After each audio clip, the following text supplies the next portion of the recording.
Daryl Lutz is with us from the Wyoming Game and Fish Department out of Casper. And Daryl graduated with his bachelor's degree in wildlife management and conservation from the University of Wyoming and a master's degree from Humboldt in wildlife biology. And he's been working with Wyoming Game and Fish for 23 years now. And Daryl has been dedicating his career to a number of different wildlife aspects in the state. And he's worked as a habitat project biologist, the brucellosis feeding ground habitat biologist, not a lot of those around, and district wildlife biologist, and now he's a wildlife biology supervisor. And with that, I will turn it over to Daryl. So Marty, I'd like you to figure out how to improve those habitats, but only for mule deer, not elk. We've got enough elk. In fact, I think if Lewis and Clark were to pass through eastern Wyoming today, you'd probably find similar numbers of elk that they did when they first passed through the west. In fact, we've had elk distribution change markedly in the last decade into areas, at least since I was a kid, elk were never seen, including in the farm ground, CRP, and midgrass prairies. I was asked to speak to you today mostly about Wyoming's big game management program, and specifically how we do that, or maybe how we don't. You know, when I first got interested in wildlife biology, if somebody would have told me what wildlife management is all about, I wouldn't have done it. There's no way. You know, it's not so much about wildlife, it's more about people management. And you know, one thing that's keenly interested me in my career is trying to find that balance between wildlife numbers and social expectations. And it really is quite interesting, and in a lot of ways has been fun and challenging. So I titled my talk "Trials, Tribulations, and Other Considerations," and I think we've heard this morning there's a lot of changes occurring across the West. Social expectations are not the least of those changes. You know, we've gone from, and you have to understand, and you probably do, that I deal mostly with hunters and their expectations, and they've gone from, well, not hunter-gatherers, but, you know, they weren't so interested in trophy management when I first started in the early 1990s, and today that's a predominant theme. So that's a change that I deal with fairly frequently. And to preface my talk, you know, the Wyoming Game and Fish Department, from my biased perspective, does a lot of things well. But we have a lot of things that we can improve on, and one of those that I think is most important is that as population biologists, those of us that are trying to manage elk numbers or deer or antelope, is that we have to do a better job of recognizing and then adapting or changing to the habitat changes that we're seeing. And we're seeing them in marked ways, and we'll get to that a little bit in this talk. Just a little bit of background and give you a little bit of, you know, just general information about wildlife numbers in Wyoming. Pronghorn, of course, the core of their range in the world. We have 44 distinct populations, and as Marty said, a lot of those game management units, or what we call just herd units, are delineated on geographic features, but we do make the assumption that those populations are distinct. There's very little exchange between most of them. We estimate that there's about 500,000 pronghorn in Wyoming, and our claim to fame is that we have more pronghorn than people. We're keeping our fingers crossed with the current census, though. If it's wrong, we'll just up the estimate, okay? And today we're at about 14% over objective, and I'll talk about what an objective is in a minute. Mule deer, we have 39 distinct populations. We estimate we've got about 480,000 of them, and about 15% below what we think we'd like to have, or what we've told the public that we can manage for. That's not surprising. Mule deer numbers have declined throughout the West. A lot of factors are piled up against what I consider the icon of the West, mule deer. But I'm biased. I serve on the Western Association's Mule Deer Working Group, and so these critters are near and dear to my heart. Elk. Well, everybody's talking about elk. We're not out of elk. We've got 35 distinct populations. We have a minimum estimate of about 93,000. There's several herd units that, because of vegetation type, cover, interstate distribution, etc., that we don't have estimates for. So it's a minimum estimate, and even at a minimum estimate, we're still well over objective. Well, how do we manage? As I said, we manage by objective. An objective is a population size objective, a number of animals. That is, and I underline and I want to emphasize, loosely based on K, or carrying capacity. And I want to emphasize that because, we kind of sort of have a sense of what carrying capacity is, especially with our field personnel that have been on the ground for some time. They kind of have an idea what that carrying capacity is. Maybe not in terms of animal density or et cetera, but they know more or less that you can bring them up, we can certainly stand to bring them down, et cetera. We need to improve on that, and that's what I mentioned earlier.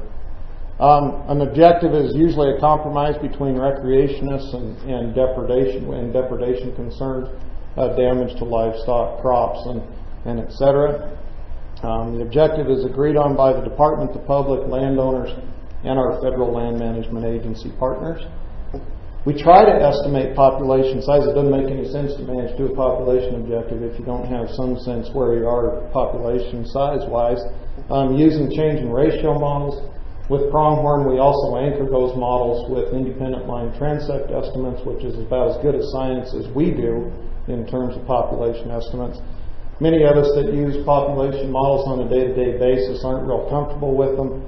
If any of you have any background in population modeling, as with any natural system, there's a lot of variability, and at least with change in ratio models, we don't have any measure of error. So we're a little bit skeptical with population estimates. Nevertheless, we use the best we've got.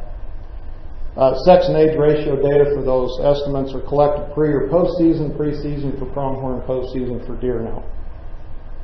I throw in another statement. Habitat condition is not a primary consideration. It is a consideration, but it's not yet what's driving population management in Wyoming. We're trying to change that a little bit at a time. Those of you that are in agencies probably know that some of your cultural history tradition, I should say, is difficult to change. And of course, as a quote, hook and bullet agency, we use harvest via hunting to try to move or manage populations towards that objective. Well, how are elk doing?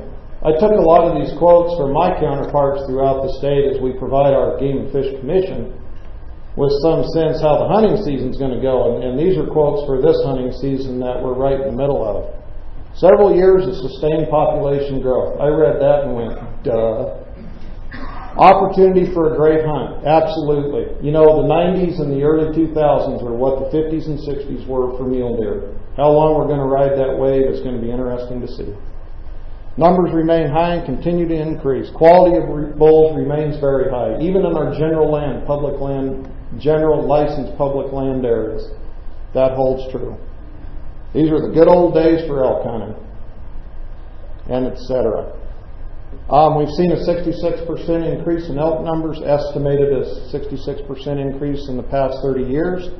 But that's not everywhere.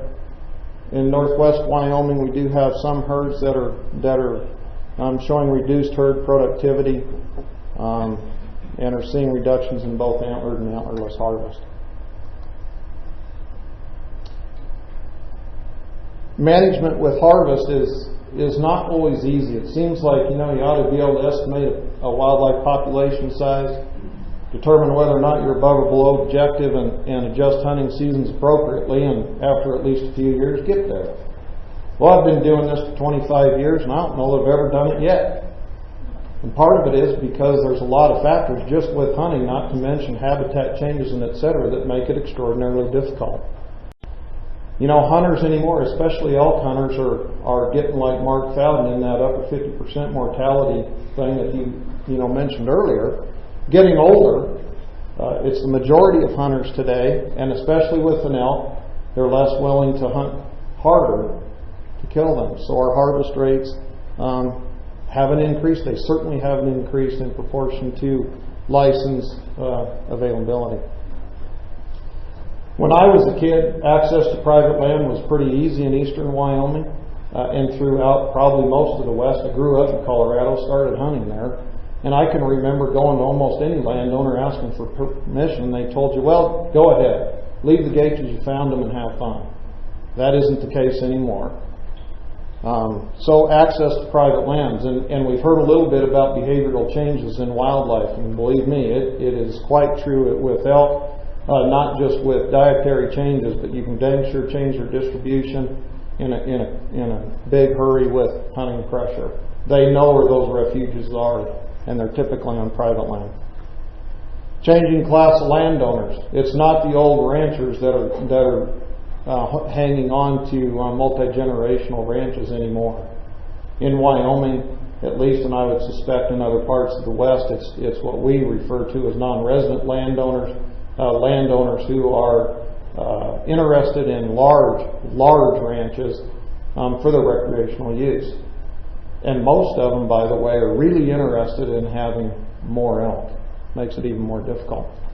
We've heard several people this morning mention ATVs. ATVs have, in my experience, a huge impact on elk distribution. Elk know exactly what ATVs are about, and they avoid them. Well, most hunters, if you don't have an ATV, you're not a hunter. So they're a big problem. Some states I know have tried to address it in various ways. To my knowledge, have yet to be effective. And then charismatic carnivores are having some impact on elk populations, likely themselves, to which degree is yet to be determined. But more importantly, where we have grizzly bears in northwest Wyoming, we're seeing a number of people that are sick and tired of them. To get their elk taken away by a grizzly, we have had, 2 or 3 maulings already this fall. People are tired of it. It's not an enjoyable experience, so many of those hunters are displaced to parts of Wyoming where we don't have them. And so we have hunter crowding. And then, goes to my last point with hunter distribution. And of course, as elk numbers increase, we try to increase licenses. Regardless where the hunters come from, it causes hunter crowding problems and decreased harvest. So how have we responded, at least to this large number of elk? Well, we've increased license allocation. That's the first and foremost thing that we do. We change hunting season structure. In my part of the world, I've got seasons that run from the 3rd week of August to the end of January. And we liberalize harvest restrictions. For example, we might make what a license 10 years ago was valid for only a bull elk is now valid for any elk. I'm not so sure in the next few years we're not going to have a bag limit on an elk license. We'll see. We've also decreased license costs. We have what we call a calf tag. That's an additional license. In Wyoming, you can kill 2 elk every year. Access. We've started what we call our private land public wildlife program. And that's to try to work with private landowners to provide hunting opportunity and to allow us as population managers to get the harvest that we need to manage herds towards objective. And it's helped, but it hasn't been a silver bullet either. We have 2 programs called the Hunter Management Area Program and Walk-In Areas. And it's increased in size from about 650,000 acres 10 years ago to over 1.7 million. And it has helped a bunch. And most of them, at least that I'm familiar with, are good quality. They provide good hunts. We've also developed a new position in eastern Wyoming, similar to Montana and Washington, to develop a hunter management program where we are specifically working with a localized group of landowners that typically winter over 1,000 head of elk, maybe even closer to a couple thousand head of elk, to try to increase harvest specifically on their places. We're going to see, I can report back in a year how that works. We're going to find out here in a month. Well, what have the effects of our responses been? Well, several years of sustained population growth still.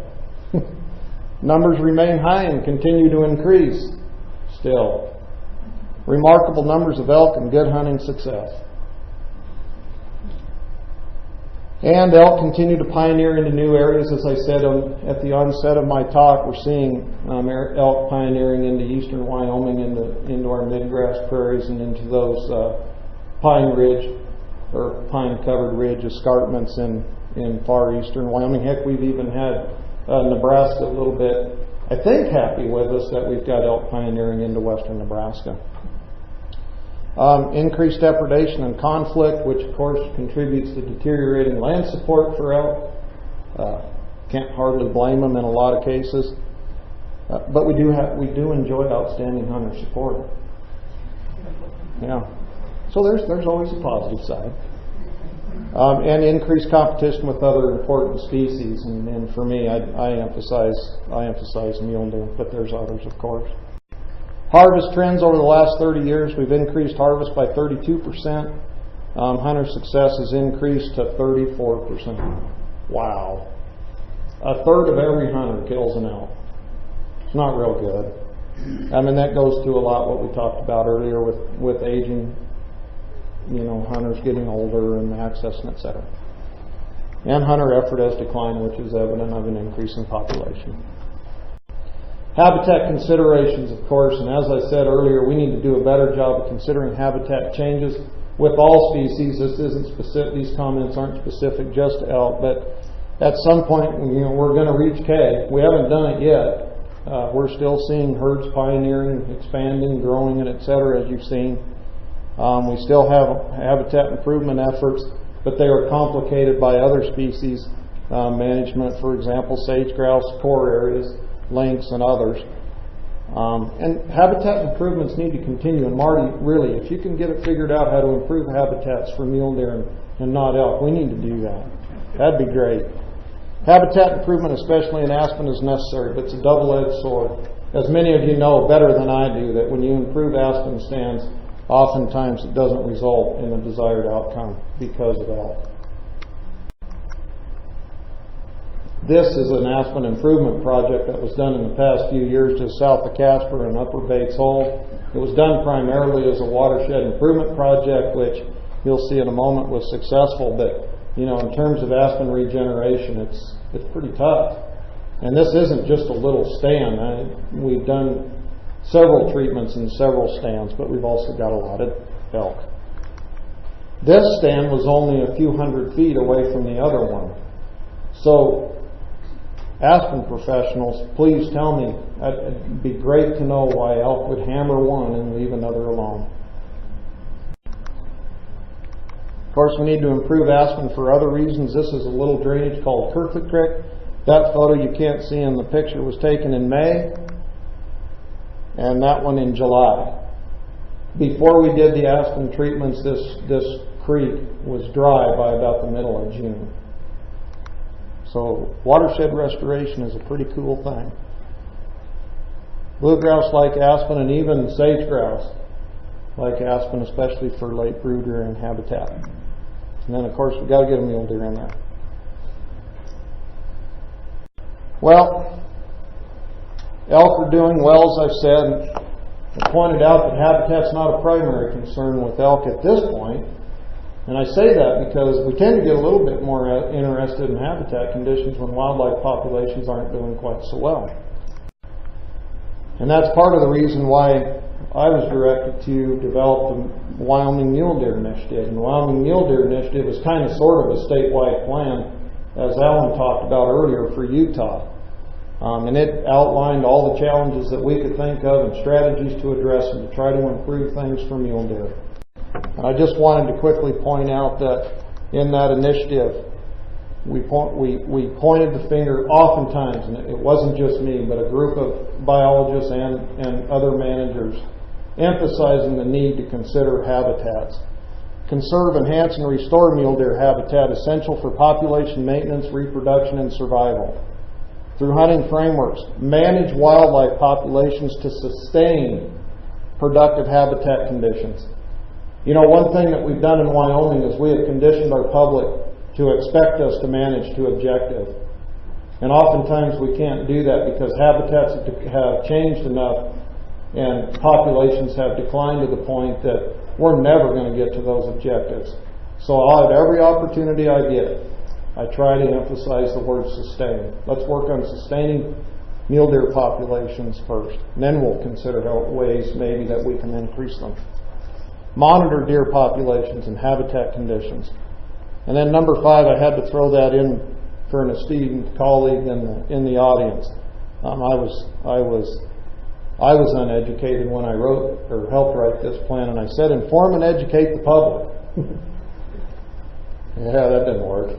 I found that out. So we now collaborate. And I think Jess is going to talk about that a little bit later. You know, and again, just emphasizing habitat, altered fire intervals, invasive plants, and historic heavy use by ungulates, habitat conversion and fragmentation, competition with elk and other species. And then with pronghorn. In the Casper region, you heard in my short biography that I was a habitat biologist before I was ordained as a population biologist. Well, it doesn't take a lot of time to figure out that you can't do very good population biology if you don't have a good handle on habitats and habitat conditions.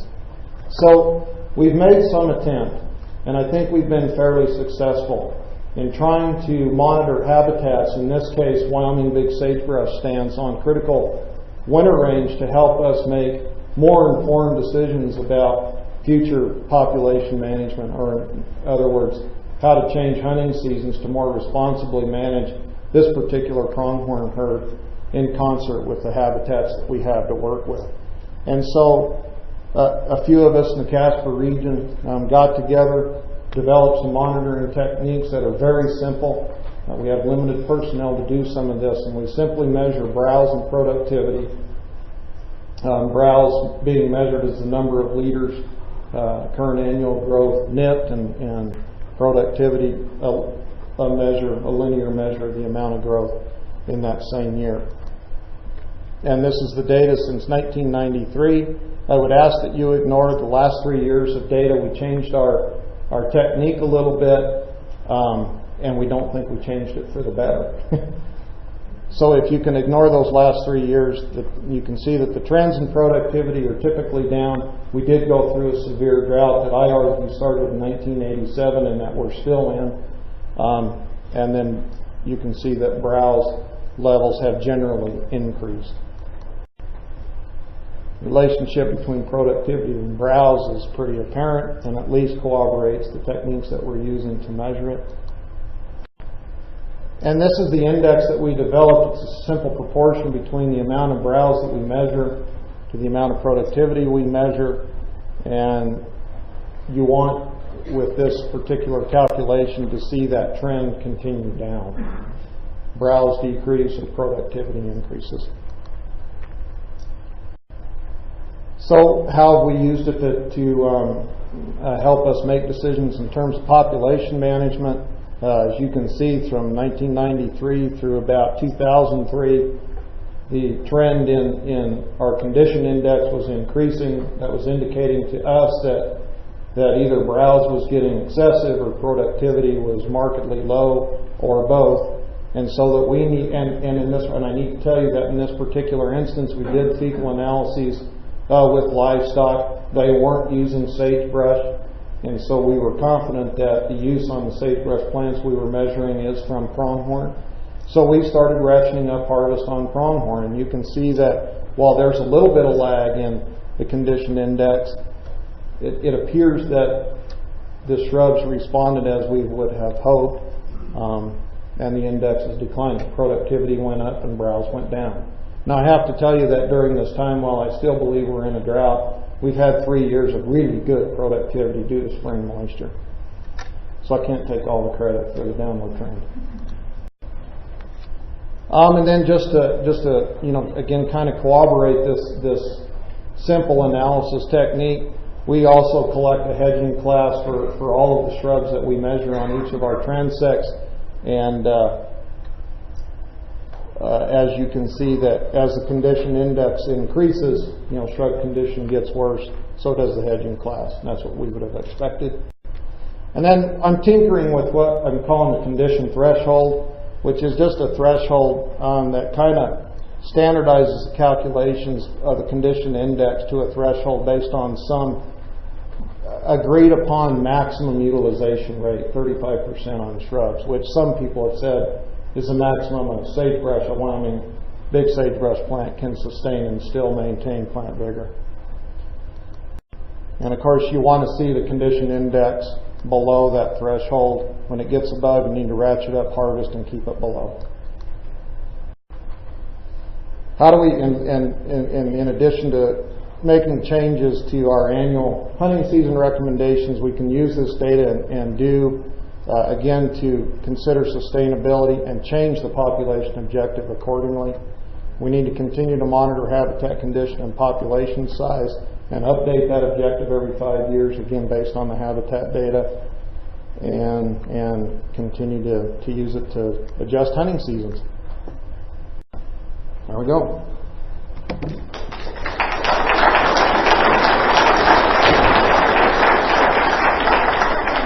Time for questions? Was the increase in private land access that you highlighted in your presentation, was that related to expanding elk populations impacting more landowners, or are you providing different incentives for those who participate? Okay, the question is, was the expansion in our private land access program due to expanding elk populations and landowner concerns, or was there incentive? And the answer to that question is both. Especially in southeast Wyoming, we had landowners that were just finally getting fed up with elk numbers, and at the same time we provide a token monetary payment based on the number of acres that they enroll.